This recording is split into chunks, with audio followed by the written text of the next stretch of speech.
ওষুধ খাওয়াই তারপর আমি আবিরের সাথে ডেটে যাব, পরকিয়া করব। কি অবস্থা? কতদিন পর? আমাদের ওয়াশরুমটা কোন দিকে? সরি ম্যাম, আসলে আমাদের ওয়াশরুমটা শুধুমাত্র আমাদের কাস্টমারদের জন্য। এটা দিয়ে যাবেন। Please ma'am, pay first. আমরা কাটে নিতে পারছি না, সো ক্যাশে দিতে হবে। আমি কেন বুঝতে পারতেছি না, আমাকে ইমার্জেন্সি এখন যেতে হবে ওয়াশরুমে। কখন তুমি বসে আছে এখানে? তো কখন কোথায় সবসময় যাবা?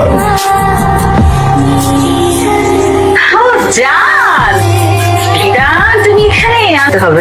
একটা কফি। সাওয়াদানি, থ্যাংক ইউ। Excuse me.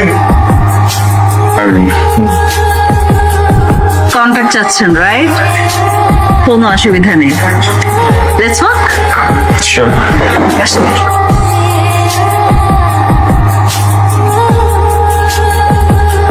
মানুষকে একবারই হেল্প করা ছাড়া আর কি কি হবি আছে আপনার মিস্টার আবির? তার সাথে এখন আপনার ছাড়া যাই আকাশ দেখি। তো মনে হয় এটা আপনার জন্য ডেটিং জোন।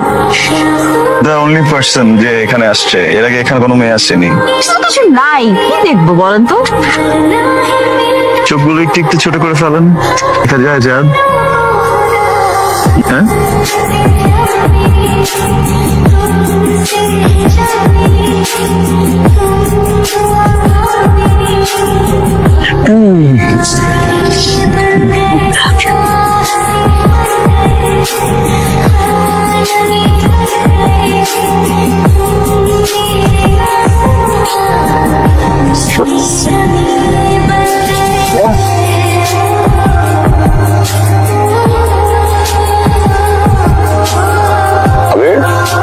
ঠিক আছে, আবির আবির করতেছিস ফালতু একটা মেয়ে, থার্ড ক্লাস একটা মেয়ে।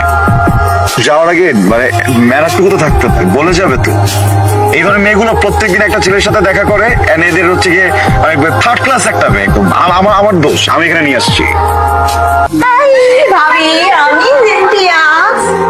ওগুলো সিনথিয়া, নেহালের কাজিন। ভালো ভালো। এখন কি মানুষের বাসায় গিয়ে না বলে চলে আসা সহজ আছে? এখনো কি মেয়েদেরকে সাদাই নিয়ে তারপর তাদের সম্পর্কে ব্যাগ পিছিয়ে গসারও আছে নতুন। যে যেমন তাকে তো তেমনই বলতে। যে যেমন তার সাথে তেমনই করবো। কেন সার্টিফিকেট দিছিল কি? আমি যে ওয়েট ব্রো আবির। আপনাকে দুজন চিনিস? সিনথিয়া আবে এবার কি দুজন? আমি পিছনে বসি।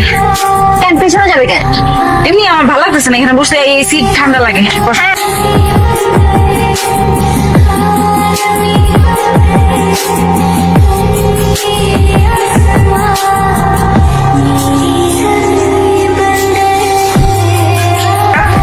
জার্নি কেমন হয়েছে? কিছু না, গাড়ির ভিতরে বৃষ্টি হচ্ছিল তো কাপড় চোপড় ভিজে গেছে। ওয়াশরুমটা কোন দিকে? ভাই ওদিকে ওদিকে। তুই কল দিস।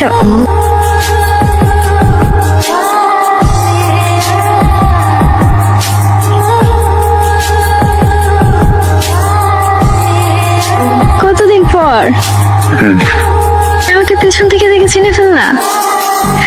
তুমি যদি এই ম্যাচটা আগে থাকতা তাহলে কিন্তু আমাদের ব্রেকআপটা হতো না, বলো? ও হচ্ছে সাহিল, আমার ফিয়ান্সি। আর সাহিল ও হচ্ছে আবির। এই শুনুন, এদিকে জি মা। আমার শাড়ি কুচিটা ঠিক করে দে তো।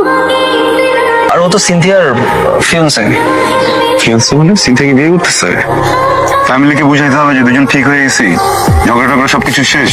হ্যাঁ, made for each other, refill দিতে হবে।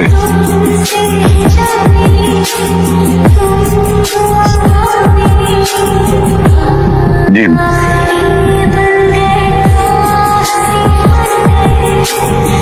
Hello baby. জান, লাগতেছে কেন তোমাকে? তোমার জন্য। আরে কি আপনারা মনে হয় নোটিস করেছেন আমরা একটু একটু করে ঝগড়া করছিলাম? এটার জন্য খুবই সরি। কিন্তু আজকে এই বিয়েতে আসার পরে, সবাইকে দেখার পরে আমি ফিল করলাম এই পুরোটা জীবন আমি একা একা কাটা দিতে চাই না। আর সিনথিয়া যদি আমার লাইফে না থাকে, আমি আসলে অন্য কোনো মেয়েকেও চাই না, তাই না? তোমার কি আর কোনো ভালো জামা কাপড় ছিল না? এগুলো কি পরে আসছো? কেন? এটা তো ট্রেন্ড। তোমার ট্রেন্ডার সে বুঝছে এখন একটু করবো। Sorry sorry.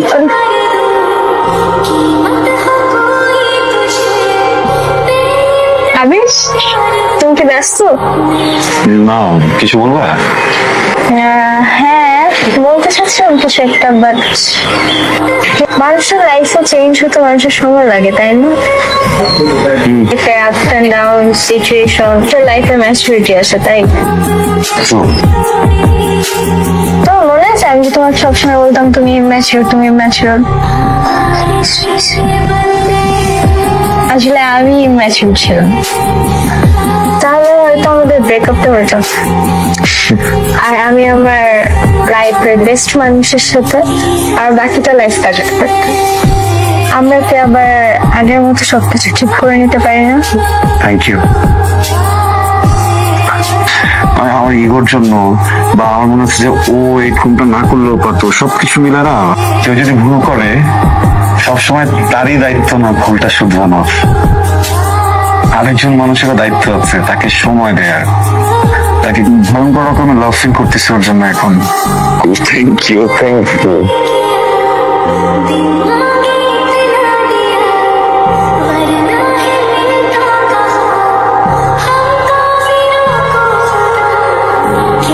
আমার এক্সপিরিয়েন্সে আর ওই সোফা শাশুড়ি আসছে না, এই দুইটারই শরবত খাওয়ায় ঘুম পাড়ায় দিব। কি পরিমাণ পেন দিতেছে আসার পর থেকে, দেখছিস? ওরে বিয়ে করেছি, হ্যাঁ ওই বিয়ে করে প্রতিদিন এরকম ঘুমের ওষুধ খাওয়ায় তারপর আমি আবিরের সাথে ডেটে যাব, পরকিয়া করবো। ইউলিশ বাঁচিয়েছে যে দেখছিলাম ব্যাপারটা। চল।